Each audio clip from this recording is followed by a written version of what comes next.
कहानी की शुरुआत में हम एक जेल को देखते हैं जिसका नाम द शशैंक रिडेम्पशन है। ये दुनिया की सबसे सिक्योर तरीन जेल है। इस जेल में हजारों कैदी हैं, लेकिन आज तक इस जेल से कोई भी कैदी फरार नहीं हो सका, क्योंकि इस जेल की सिक्योरिटी बहुत ही ज्यादा स्ट्रिक्ट है। इस जेल में ऐसे कैदी भी हैं जिन्होंने अपनी पूरी जिंदगी इसी जेल में बिता दी, लेकिन इन्हें इस जेल से भागने का ख्याल तक नहीं आया, क्योंकि इस जेल से भागने की कोशिश करने वाले कैदी की सजा सीधा मौत है। अब यहाँ सीन कट होता है और हमें कोर्ट में एंडी नाम के एक आदमी को दिखाया जाता है जो अमेरिका के एक बहुत ही बड़े बैंक का बैंकर है। जज उसे उसकी वाइफ और उसके लवर के मर्डर के इल्जाम में उम्र भर कैद की सजा सुनाता है, लेकिन एंडी कहता है कि मैंने ये मर्डर नहीं किए हैं। पर एंडी खुद को बेगुनाह साबित करने के लिए उसके पास कोई प्रूफ नहीं था, जिस वजह से कोर्ट का जज एंडी को उम्र भर कैद के लिए दुनिया की सबसे सिक्योर जेल द शाओशैंक रिडेम्पशन भेज देता है। एंडी के साथ और भी कई सारे कैदी होते हैं, और जब इन कैदियों को जेल के अंदर लाया जाता है तब जेल के अंदर मौजूद बाकी कैदी आपस में शर्त लगाते हैं कि आज रात इन नए आने वाले कैदियों में से कौन सा कैदी रोएगा, और इसके लिए ये लोग एक डिब्बी सिगरेट की शर्त लगाते हैं। ये लोग बाहर लाइन से खड़े नए आने वाले कैदियों में से एक एक कैदी को चुन लेते हैं। तब रेड नाम का एक कैदी एंडी पर दांव लगाता है, क्योंकि उसे लगता है कि एंडी बहुत ही मासूम है और वो बहुत ही अमीर घर का है जिसने कभी तकलीफ नहीं झेली। इसीलिए उसे लगता है कि वो आज रात सबसे पहले रोएगा। इसके बाद सभी कैदियों को लाइन से जेल के अंदर लाया जाता है और हर एक कैदी को उसके सेल में बंद कर दिया जाता है। कुछ देर बाद रात हो जाती है और तब पुराने कैदी नए आने वाले कैदियों पर चिल्लाने लगते हैं ताकि उनमें से कोई डर जाए और रोने लगे। और ऐसा ही होता है। इन नए आने वाले कैदियों में से एक कैदी फूट फूट कर रोने लगता है और कहता है कि मुझे घर जाना है। तब वहां गार्ड आते हैं और उसे रोने से मना करते हैं, लेकिन जब वो आदमी रोना बंद नहीं करता तब गार्ड उसे सेल से बाहर निकालकर इतना पीटते हैं कि वो बेहोश हो जाता है। दूसरी तरफ रेड एंडी पर लगाया हुआ दांव हार जाता है, और रेड समझ जाता है कि एंडी बहुत ही स्ट्रांग है, क्योंकि इतना डराने के बावजूद उसने एक आवाज तक नहीं की।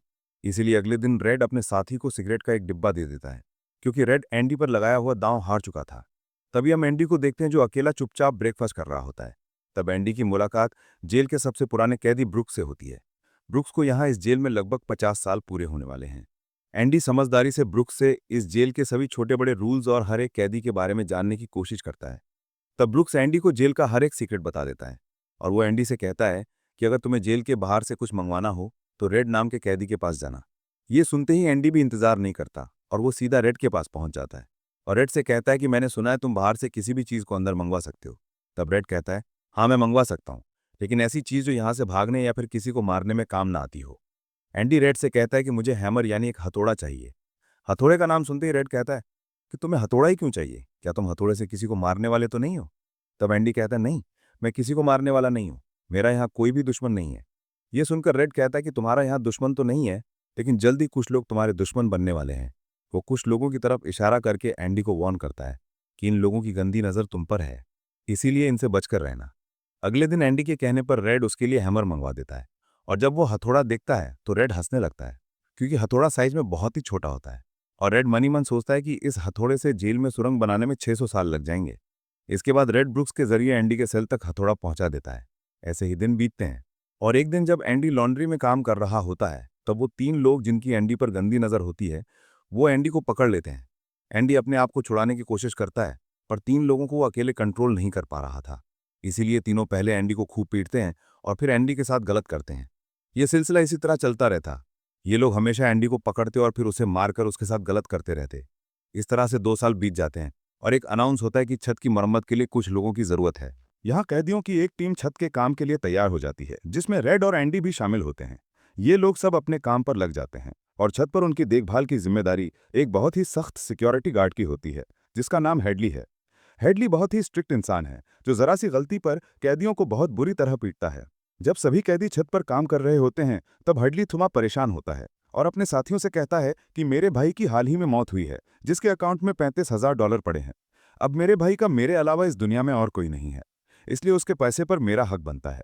लेकिन परेशानी की बात यह है कि जब मैं इन $35,000 को अपने अकाउंट में ट्रांसफर करूंगा तब सरकार मुझसे टैक्स के रूप में सारे पैसे ले लेगी।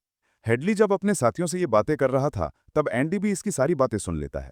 एंडी जो कि एक बहुत बड़ा बैंकर है, उसे पता था कि इन पैसों को बिना गवर्नमेंट को टैक्स दिए कैसे निकाला जा सकता है। इसके बाद एंडी बिना सोचे हेडली के पास जाता है और उससे कहता है कि क्या तुम अपनी बीवी पर भरोसा करते हो? ये बात सुनते ही हेडली को गुस्सा आ जाता है और वो एंडी को पकड़कर छत के किनारे ले जाता है, लेकिन उसे नीचे भेजने से पहले एंडी उसे बताता है, अगर तुम अपनी बीवी पर भरोसा करते हो कि वो तुम्हें धोखा नहीं देगी, तो तुम आसानी से अपने भाई के पैसे अपनी वाइफ के अकाउंट में ट्रांसफर कर सकते हो, वो भी बिना टैक्स दिए। क्योंकि गवर्नमेंट का एक रूल है कि कोई भी इंसान अपनी पत्नी को पूरे जीवन में $60,000 तक गिफ्ट कर सकता है, और इन पैसों पर कोई टैक्स नहीं लगता। और एनडी ये भी कहता है कि अगर तुम बाहर से किसी लॉयर को रखोगे तो वो तुमसे बहुत ज़्यादा पैसे चार्ज करेगा, लेकिन मैं ये काम तुम्हारे लिए फ्री में कर सकता हूँ। तब हेडली पूछता है, बदले में तुम्हें क्या चाहिए? इस पर एंडी मुस्कुराते हुए कहता है, मुझे कुछ नहीं चाहिए। जब तुम्हारा काम हो जाए तुम बस मेरे सारे दोस्तों को बियर पिला देना। और अगले दिन सभी कैदी छत पर बैठकर बियर का मजा ले रहे होते हैं। यानी एंडी ने हेडली का काम कर दिया था। लेकिन एंडी बियर नहीं पीता। वो एक कोने में बैठकर सभी को बियर पीते देखकर खुश होता है। एंडी के साथी भी उससे बहुत खुश होते हैं, क्योंकि जेल में बियर पीना ऑलमोस्ट इम्पॉसिबल था। लेकिन एंडी की वजह से उनकी ये इच्छा पूरी हुई। फिर समय ऐसे ही बीतता है और एंडी और रेड की दोस्ती गहरी हो जाती है। कुछ दिन बाद जेल में सभी कैदियों को फिल्म दिखाई जाती है, और सभी लोग रीटा हैवर्थ की फिल्म देख रहे होते हैं। तब एंडी रेड के पास आकर कहता है, मुझे रीटा हैवर्थ का एक बड़ा पोस्टर चाहिए।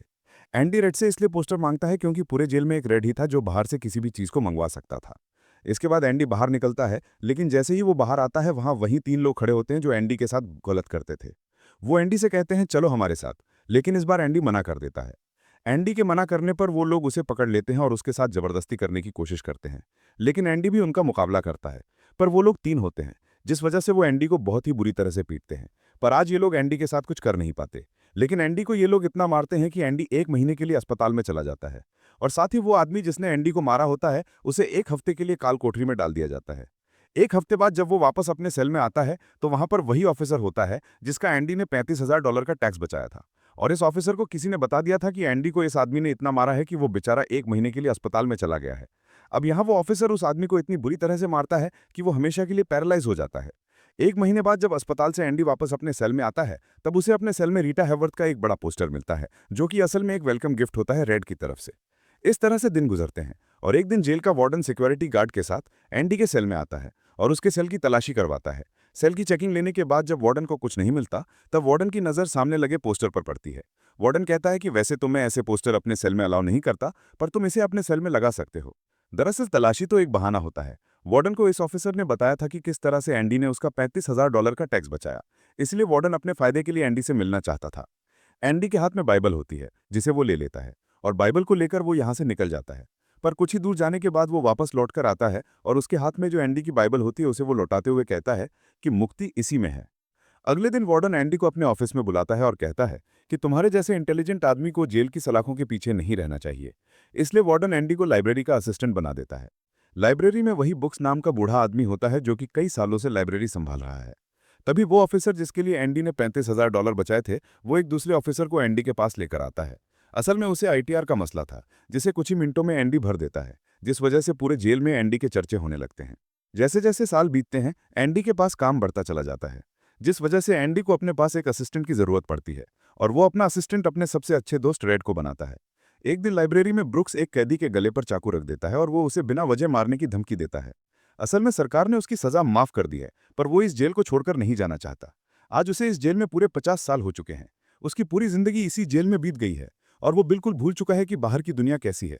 ये जेल की दुनिया ही उसकी असली दुनिया है, और उसे लगता है कि अगर उसने किसी का खून कर दिया तो उसकी सजा बढ़ जाएगी और उसे इसी जेल में रखा जाएगा। एंडी के समझाने पर ब्रुक्स उस आदमी को जिसकी गर्दन पर उसने चाकू रखा था छोड़ देता है। अब ना चाहते हुए भी ब्रुक्स जब जेल से छूटने के बाद बाहर आता है तो उसे बाहर की दुनिया बहुत अजीब लगती है। 50 सालों में बाहर की दुनिया की रफ्तार काफी ज्यादा बढ़ गई होती है। जहां सड़क पर पहले एक गाड़ी दिखती थी, अब सड़कों पर गाड़ियों की भीड़ है। कुछ दिन बाद वो एक सुपरमार्केट में काम करने लगता है, लेकिन उसका बाहर की दुनिया में बिल्कुल भी मन नहीं लगता। उसे बार बार जेल की याद आती है और वो जेल में वापस आना चाहता है। इसीलिए वो कभी कभी सोचता है कि वो कोई क्राइम करे ताकि वो फिर से इस जेल में जा सके। लेकिन ब्रुक्स इस उम्र में कोई भी क्राइम नहीं करना चाहता था, और इस भीड़ भाड़ वाली तेज रफ्तार वाली जिंदगी में ब्रुक्स सर्वाइव नहीं कर पाता और अपनी जान दे देता है। मरने से पहले वो जेल में अपने साथियों के नाम एक खत लिखता है, जिसे पढ़ते हुए सभी बहुत ज्यादा इमोशनल हो जाते हैं। वहीं हमें जेल दिखाई जाती है, जहां पर वार्डन एक नया प्रोग्राम शुरू करता है। इस प्रोग्राम में जेल के कैदियों को बाहर ले जाकर काम करवाया जाएगा, ताकि उन्हें पता चल सके कि मेहनत से पैसे कैसे कमाए जाते हैं। और कैदी भी इस काम के लिए मान जाते हैं, क्योंकि वो सब भी बाहर की हवा खाना चाहते थे। और इस तरह से वार्डन इन कैदियों से काम लेता है। पर इस प्रोजेक्ट के जरिए वार्डन को बहुत सारे कॉन्ट्रैक्ट मिल जाते हैं। क्योंकि जेल के कैदियों की लेबर बहुत सस्ती होती है और जो बाहर की लोकल कंस्ट्रक्शन लेबर की टीम होती है उन्हें कहीं पर भी काम नहीं मिलता, क्योंकि वार्डन उनका काम आधी कीमत पर अपने कैदियों से करवाता है। और वार्डन आधी कीमत पर काम इसलिए करता है क्योंकि कैदी कोई लेबर तो थे नहीं जिनको वार्डन दिहाड़ी दे पाता। इसीलिए वार्डन फ्री में कैदियों से काम करवाकर बहुत सारा पैसा कमाने लगता है और उसका ये पैसा ब्लैक का होता है। लेकिन एंडी एक बैंकर होने की वजह से वार्डन का सारा ब्लैक मनी व्हाइट में बदल देता है। दरअसल एंडी इन पैसों को एक ऐसे आदमी के नाम पर जमा करता है जो इस दुनिया में है ही नहीं, और वो उसके अकाउंट में सारा पैसा ट्रांसफर कर देता है ताकि अगर कल को पुलिस को पता भी चल जाए तो पुलिस एक ऐसे आदमी को ढूंढ रही होगी जो इस दुनिया में कभी पैदा ही नहीं हुआ। अब यहाँ जेल में एक नया कैदी आता है जिसका नाम टॉमी है। टॉमी बहुत यंग होता है और वो इस छोटी सी उम्र में कई सारी जेलों में जा चुका है। टॉमी एक बहुत ही फ्रेंडली नेचर का था, इसलिए उसकी जल्द ही जेल में बहुत से कैदियों से दोस्ती हो जाती है। एक दिन खाने की टेबल पर टॉमी सबसे कहता है कि मैं पिछले कई सालों से चोरी कर रहा हूँ, इसीलिए मैं यहाँ की कई सारी जेलों में जा चुका हूँ और इस बार भी मैं चोरी की वजह से इस जेल में आया हूँ। टॉमी की बात सुनते हुए एंडी उसे कहता है कि अगर तुम चोरी करने के बाद बार बार पकड़े जा रहे हो तो इसका मतलब ये है कि ये काम तुम पर सूट नहीं करता, इसलिए तुम्हें चोरी करना छोड़ देना चाहिए। टॉमी को एंडी की ये बात बिल्कुल ठीक लगती है, इसीलिए टॉमी रेड से एंडी के बारे में जानकारी लेने लगता है। टॉमी रेड से कहता है कि एंडी बहुत ही इंटेलिजेंट और डिसेंट इंसान है, उसे जेल क्यों हुई है। रेड उसे बताता है कि एंडी एक बहुत बड़ा बैंकर था, लेकिन उसने अपनी वाइफ और उसके लवर का कत्ल किया, जिस वजह से उसे उम्र भर कैद हुई। यह सुनकर टॉमी सोच में पड़ जाता है, जैसे उसे कुछ याद आया हो। उसके बाद वो एंडी को बुला लेता है। अब टॉमी के सामने एंडी और रेड होते हैं। टॉमी इन दोनों को बताता है कि 4 साल पहले मैं एक जेल में गया था जहां पर मुझे एक कैदी मिला और उस कैदी ने मुझे बताया कि एक रात वो एक घर में चोरी करने गया। चोरी के दौरान उस घर का मालिक जाग गया। अब पकड़े जाने के डर से उसने उस घर के मालिक और उसकी पत्नी को मार डाला। बाद में उसे पता चला कि वो दोनों पति पत्नी नहीं थे बल्कि लवर थे और वो औरत एक बहुत बड़े बैंकर की पत्नी थी। कुछ समय बाद जब मैंने अखबार में न्यूज़ पढ़ी तो मुझे पता चला कि पुलिस ने जब इन 2 मर्डर्स के बारे में जांच की तो पुलिस को शक हुआ कि इन दोनों को बैंकर ने मारा है। इसलिए बैंकर को उसकी पत्नी और उसकी पत्नी के लवर के हत्या के इल्जाम में गिरफ्तार कर लिया गया। यहाँ हमें पता चलता है कि एंडी बेगुनाह था। ये सब जानने के बाद एंडी वार्डन के पास जाता है और उसे ये सारी बातें बताता है, पर वार्डन जानबूझकर उसकी बातों पर विश्वास नहीं करता, क्योंकि एंडी वो इंसान है जो उसके काले पैसों को व्हाइट में बदलता है और वार्डन के सारे राज जानता है। इसीलिए अगर एंडी यहाँ से चला गया तो वार्डन ना तो और पैसे कमा पाएगा और शायद उसके ब्लैक पैसों का राज भी खुल जाएगा। इसीलिए वो एंडी से कहता है कि ये एक झूठी कहानी है, मुझे ऐसी कहानियां रोज सुनने को मिलती हैं। एंडी वार्डन से वादा करता है कि अगर मैं आजाद भी हो गया तो मैं तुम्हारा राज ही रखूंगा, लेकिन वार्डन एंडी की कोई भी बात नहीं सुनता। ये देखकर एंडी को बहुत गुस्सा आता है कि मैंने इस आदमी की इतनी मदद की, लेकिन आज बेगुनाह होने के बावजूद भी ये मुझे बाहर नहीं जाने दे रहा। इसीलिए एंडी वार्डन पर चिल्ला पड़ता है। तब वार्डन एंडी को 1 महीने के लिए कालकोठरी में डाल देता है और उसके बाद वो सीधे टॉमी के पास जाता है और वार्डन टॉमी से पूछता है कि क्या तुमने जो बातें एंडी को बताई हैं वो सारी सच हैं। टॉमी कहता है हाँ, ये बिल्कुल सच है। इसके बाद वो टॉमी से कहता है कि क्या अगर तुम्हें कोर्ट में बुलाया जाए तो तुम कोर्ट में इस बात की गवाही दे सकते हो। तब टॉमी कहता है हाँ, मैं इसके लिए तैयार हूँ। ये सुनते ही वार्डन ऊपर गार्ड को इशारा करता है और वो गार्ड टॉमी को गोलियों से छलनी कर देता है। इसके बाद वार्डन एंडी के पास जाता है और उसे कहता है कि टॉमी ने भागने की कोशिश की थी, इसलिए उसे गोली मार दी गई। लेकिन एंडी समझ जाता है कि टॉमी को क्यों मारा गया और एंडी मन ही मन सोचता है कि वार्डन बहुत ही घटिया इंसान है। एंडी वार्डन से कहता है कि आज के बाद मैं तुम्हारा काम कभी नहीं करूंगा। तब वार्डन कहता है कि मेरा काम तो तुम्हें ही करना पड़ेगा, वरना मैं ये जेल तुम्हारे लिए नरक बना दूंगा। और जाते हुए वार्डन सिक्योरिटी गार्ड से कहता है कि उसे 1 और महीने के लिए कालकोठरी में रखो। कालकोठरी एक बहुत ही खौफनाक जगह थी जहां काले अंधेरों में कैदी को पूरे 1 महीना रहना पड़ता था। अब एंडी इस कालकोठरी में 1 महीना तो बिता चुका था, लेकिन अब उसे 1 और महीना उसी अंधेरे वाले छोटे से कमरे में बिताना पड़ेगा। बाहर पूरे जेल में ये खबर फैल जाती है कि एंडी उस गुनाह की सजा काट रहा है जो उसने कभी किया ही नहीं था। जेल के अंदर मौजूद सभी कैदियों को एंडी के लिए बहुत दुख होता है। अब काल कोठरी में पूरे 2 महीने गुजारने के बाद जब एंडी बाहर आता है तो रेड उसके पास आता है। एंडी रेड से पूछता है कि क्या तुम कभी इस जेल से बाहर निकल पाओगे। रेड कहता है हाँ, लेकिन तब जब मैं बहुत बूढ़ा हो गया होऊंगा और मेरा दिमाग काम करना बंद कर देगा। एंडी कहता है कि मैं यहाँ से निकलकर मैक्सिको जाऊंगा। मैक्सिको में समुद्र किनारे एक बहुत खूबसूरत जगह है। कहा जाता है कि इंसान अपने आप को वहाँ खो देता है। मैं वहाँ अपना एक रेस्टोरेंट खोलूंगा, समुद्र किनारे अपनी नाव की रिपेयर करूंगा और वहां मुझे एक जुगाड़ी आदमी की जरूरत पड़ेगी जो मेरे लिए बाहर से सामान लाया करेगा। असल में वो रेड की तरफ इशारा कर रहा था। रेड ये सुनकर कहता है कि उम्मीद बहुत खतरनाक चीज होती है, ये इंसान को पागल तक कर देती है। तुम्हें सच्चाई की दुनिया में वापस लौटना होगा।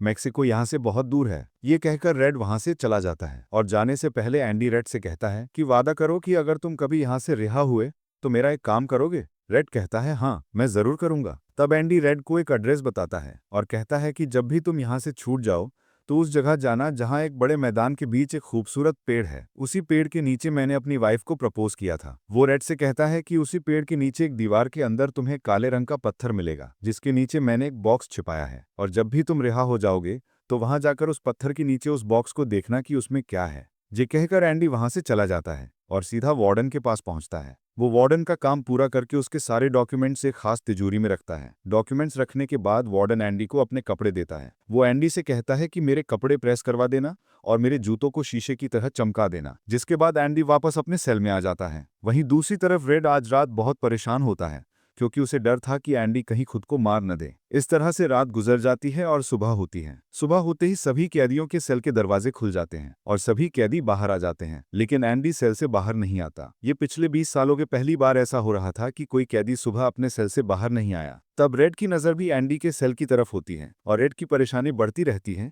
कि कहीं एंडी ने खुद को मार तो नहीं दिया। तभी एक गार्ड बहुत गुस्से में एंडी के सेल की तरफ जाता है, लेकिन वहां पहुंचकर जब वो देखता है तो उसकी आंखें खुली की खुली रह जाती हैं क्योंकि अंदर सेल में कोई भी नहीं था और एंडी वहां से फरार हो चुका था। अब हम वार्डन को देखते हैं जो अपने जूते पहनने के लिए निकालता है, लेकिन उस बॉक्स में उसके नहीं बल्कि एंडी के पुराने जूते होते हैं। और तभी पूरे जेल में सायरन बजने लगता है और ये सायरन होता है किसी कैदी के भागने का। वार्डन तेजी से एंडी के सेल में जाता है और वहां वो देखता है कि एंडी नहीं है। इसके बाद वो सिक्योरिटी गार्ड से कहता है कि जाओ और रेड को बुलाकर लाओ, क्योंकि वो हमेशा एंडी के साथ रहता था। यहाँ पे रेड को भी बुलाया जाता है। वार्डन रेड से पूछता है कि एंडी कहाँ है। रेड कहता है कि मुझे क्या पता। इस बात पर वार्डन को बहुत गुस्सा आता है। वो कहता है क्या वो कोई भूत था जो रातों रात यहाँ से गायब हो गया। गुस्से में वार्डन वहां पड़े पत्थर उठाता है और उनसे गार्ड्स और रेड को मारने लगता है, और एक पत्थर वो उस पोस्टर पर भी मारता है जो दीवार पर लगा होता है, पर पत्थर टकराकर नीचे नहीं गिरता बल्कि पोस्टर के आर पार हो जाता है। और जब वार्डन उसके अंदर हाथ डालता है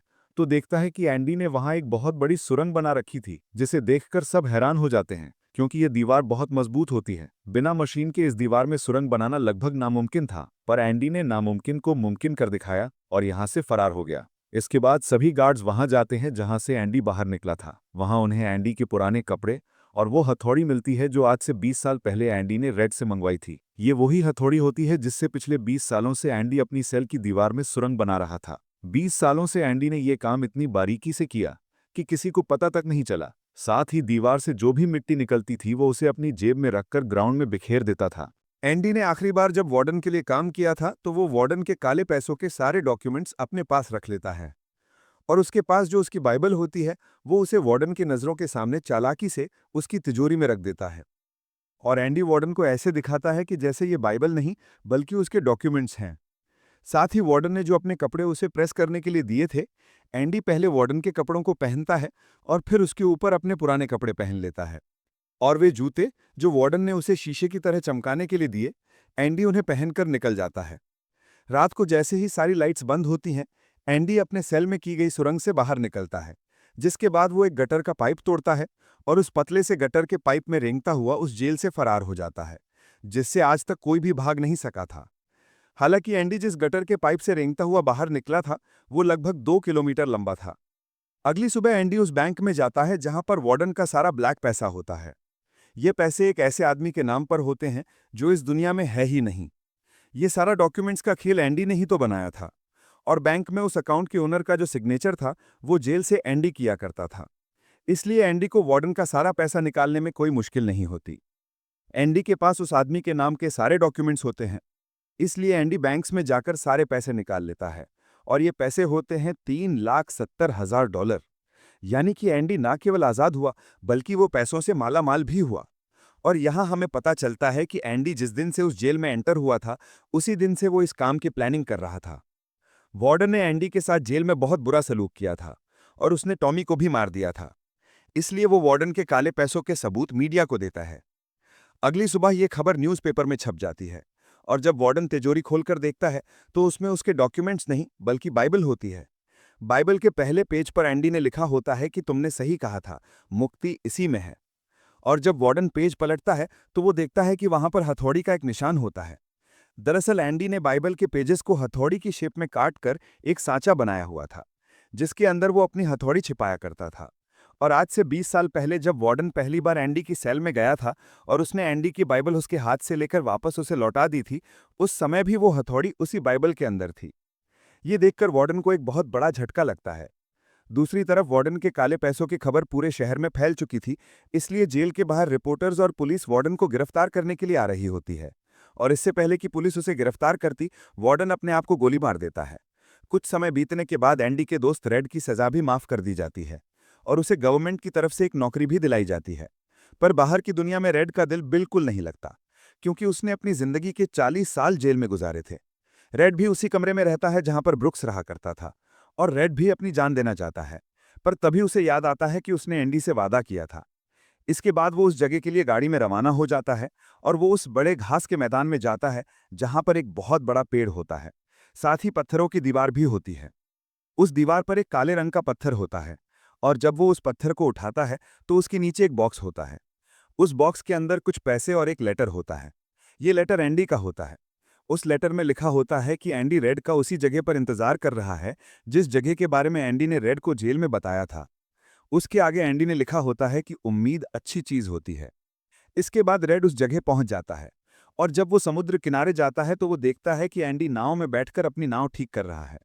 ये जगह, ये सब कुछ एंडी का वो सपना होता है जो उसने जेल में रेड से शेयर किया था, और रेड ने कहा था कि उम्मीद अच्छी नहीं होती।